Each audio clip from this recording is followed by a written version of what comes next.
जोहार इन काड़ूराम Murmu Odisha पनत Pargana Rairangpur zonal head आदो तेहें नॉय जनवरी 2 तारीख 2025 साल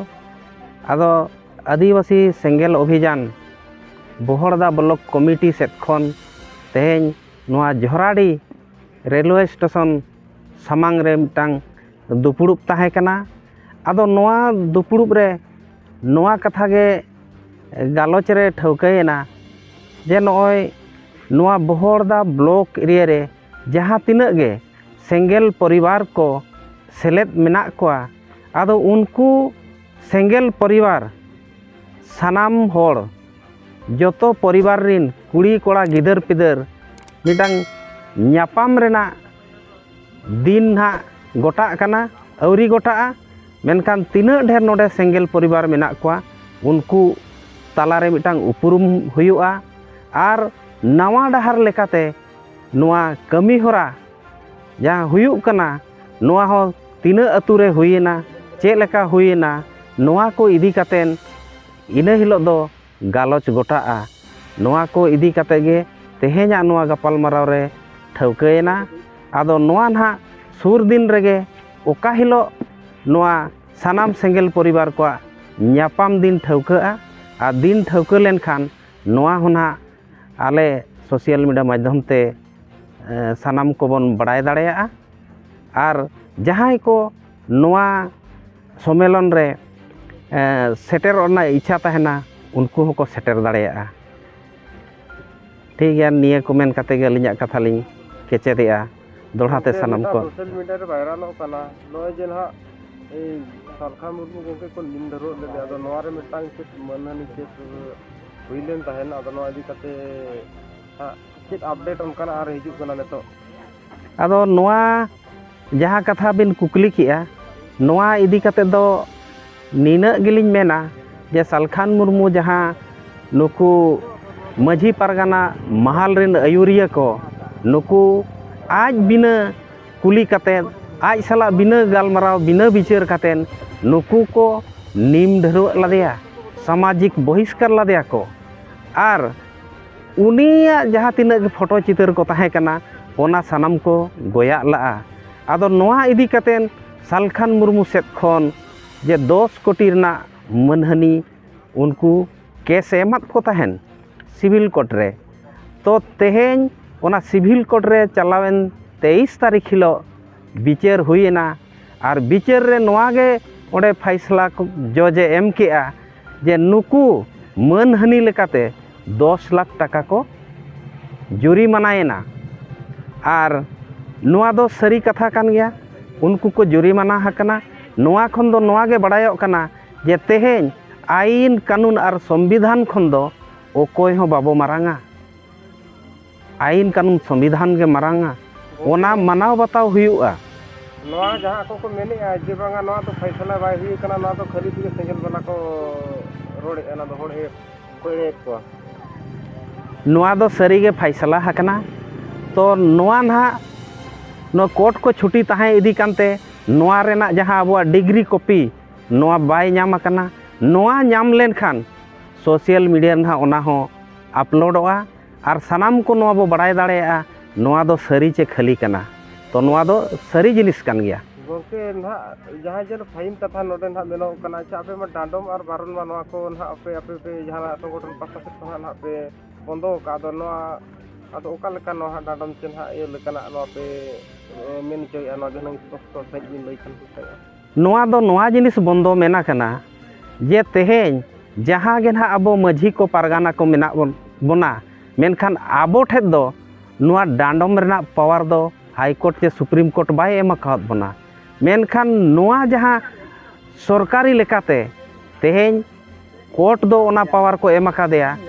उनी जुदी उनिया मनहानि एकना तिना क्षति एकना एनखान ओना क्षति पूर्ति लेकाते उनी दो डांडोम दाड़ेया कोआ नो अर्थदंड हो एम दाड़ेया आर नोआ राजदंड हो उनी दो एम दाड़ेया नोआ पावर कोर्ट ठेन मेना मेनखान आबो माझी पारगाना ठेन दो ओना पावर दो बनुआ आबो दो केवल जहाँ समस्या बो समाधान दाड़ेया आबो जहाँ तिना जिनिस माने तीन भोर ओना क्रिमिनल सेद बाय चलाव आकना इना को जिनिस के अब बो समाधान दाड़ेया मेनखान जहाँ ओना क्रिमिनल सेद चलावेना उनकाना दो अब ठेन ना समाधान रना हर बनुआ ओना दो कोर्ट गे ओना दो समाधान दाड़ेया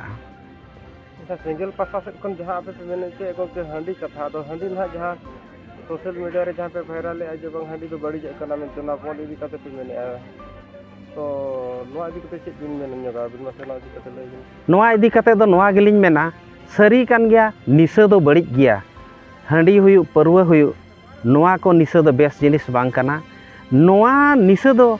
नित खन दो बनुआ तीन सदाय खन चो नोआ दो आबो समाज रेबो लगू अगू लगाव अगू अका मेनखान नोआ हंडी परवा ते मा नित धबिज बाय नेलोक कना जे समाज लहा हकना जे समाज नोआ माने बेस हरते इदी कना मेनखान हंडी परवा ते दो नोआ नेलोक कना जे समाज बड़िजोक कना अतु टोला रे हिस्सा सुया ढेरोक कना नेयाव कफरिया ढेरोक कना और नोंका बो नेल लेको खान नितो उनको हंडी परवा न्यू काते उनको को बेमार आकना और उनको कम बयस रे उनको को गज आकना मेनखान अतु टोला रे बो जतो अतु रे बो नेल लेको शिशु रंडी को ढेरोक कना आदो ओना लेकाते नोआ बेस जिनिस बांग कना नोआ सेंगेल अभियान चे सालखान मुर्मू सेत खन नोआ आज रिसर्च केआ जे हंडी ते चेत हो लाभ मा बनुआ मेनखान नोआ तेमा क्षति गे हुयुक कना आदो उनी समाज तला रे नोआ गे मेन केआ जे तेहेन हंडी पुरो बदलते आबो नोआ बेरेल दाग गे बो व्यवहार खान जतो खन ठिकुआ आबो तला रे नियाव कफरिया बाय ताहेना और समाज रे जहां नोआ हंडी पुरो न्यू कते को अड़पायुक कना उनको हो बाको अड़पायुआ आबो हो हड़मो जुदी बो जतना इना खान दो ठीक नुकु जहां रे आबोर गिद्रा पिद्रा हो उनको बाबो टुअर बगिया कोआ गोके ना अखरी हंडी दी कते चेदा बापे बंदोया ना को नोआ इदी कते चेद बंदो नोआ इदी कते दो नोआ गेलिन मेना देखो जहाना जिनिस बिन बंदोय खादो अबिन अलिलिन मेना इलेक्ट्रिक फैन गिबिन बंदोया फैन बिन साब खान अबिन बिन गेदोआ तबे ओना दो स्विच ओता लेखान ऑटोमेटिक ओना दो बंदोआ आदो उनका गे तेहेन जुदी समाज रे हंडी परवा न्यू चे हंडी परवा व्यवहार बन बगी लेखान और अखरिन हंडी ओना चेकाते बाय बंदोआ ओना मा आज तेगे बंदोआ न्यू हड़ गे जुदी बाको ताहेना एनखान मा बंदो गया अब समाज रे हड़ को निशा बगी लगी कर आर लगन चेक लका को बगी नोआ इदी कते लखा बिन लई बेगम चेरे आदो नोय जहाँ लगन ते समाज रे निशा बगी दो नोआ जहाँ के आदिवासी सेंगेल अभियान सेत खन चे अब पार्सी जितकरे जीत बंगा सालखान मुर्मू सेत खन जहाँ संदेश नो एमो कना आदो नोआ गे सांगे हड़ तला रे उनको को ग्रहण लेखान नोआ अडी लगन हंडी परवा नोआ बंदोआ और नोय अब प्रमाण बो एमाव कना जे नोय भीतर रे आले बेरेल दाग ले बंगाएआ मेनखान नित धबिज बाले नाड़ा पीड़ा हकना और जहाँ तीना गे बापला भांडान हुयुक कना जानम खन गुजुक हबिजा नितों कमी होरा सेंगेल परिवार रे हुयुक कना जतो ओड़ा रेगे बेरेल दाग तेगे कमी होरा हुयुक कना और जतो परिवार गे नित धबिज नोय बेस गे मेना बना चेत हो बाय पीड़ा चेत हो बांगा मेनखान तेहेन आबो ओने जे मन रे मिटांग ओना बेकार ओना चिंता धारा मेना पासे नोआ बाले बंगा लेखान आले बंगा बुरु को साप लेया मेनखान ओना दो अलिᱧᱟᱜ लेकाते दो नोआ दो खाली गया मेनते लिñ मेना चेकाते नोय तेहेñ आबो निजे आबो बन बगिया का आबो बाबो नाड़ा पीड़ा कना बेस के मेना बना माड़ांग अपेक्षा खन आरहो बेस आदो निया कथा गेलिñ मेना और दिसोम हर ठेन निया गे अलिᱧाᱜ दो संदेश मा तेहेñ आबो मारे उइहर मारे डहार बगी काते मा नवा डहार नवा उइहर आबो बो अपनारा समाज रे जुमिद दाड़े नोडे बढ़ावा और आबो जहाँ तीन हक आइदारी मेना ओना हो आबो सानाम लेकान आबो माने हताव दाड़ेया जुमिद रेगे दाड़े दो आदो दाड़े मा समाज रेबो बेनाव रकाबा आबो जहाँ हासा भाषा सारना धर्म मेना